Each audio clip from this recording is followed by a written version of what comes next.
The apostles were charged with setting up the foundation not only of the kingdom of Christ post-resurrection, but also they will be seen as the pillars of the foundation of the New Jerusalem.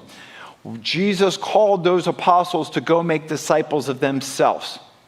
So you can't say by default, if Thomas, you're an electrician, if I am being discipled by you in your craft, by default in the future, unless I suck at life, I should become some element of an electrician, correct?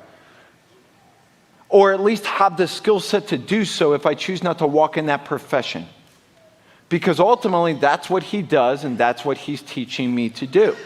So, while I believe that the calling on the first 12 apostles is a different calling than if one of you is called into an apostolic office today, the truth is by default, they were to make disciples of the teaching that they were discipled into by Jesus the Christ, the greatest Torah teacher, which means by default, they were making many apostles. In practice.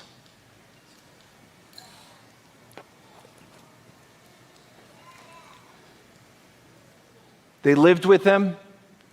Sometimes they got sideways. Paul and Barnabas, he had to enter into the transfer portal. Barnabas had to go his own way. He had to go to Texas. He had to start playing for the Longhorns. Paul stayed true to the Sooner. They had to go their separate way.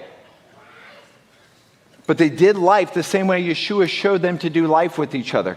This is why I strongly encourage people when I meet them in our church to say, they're like, oh, well, you just want us to start coming to church and plug into church because we're going to tithe or we're going to do this. As you notice, I've talked a lot today, and not once have we had a time of tithe. Not once have we talked about our membership class. Not once have we talked about any of those things.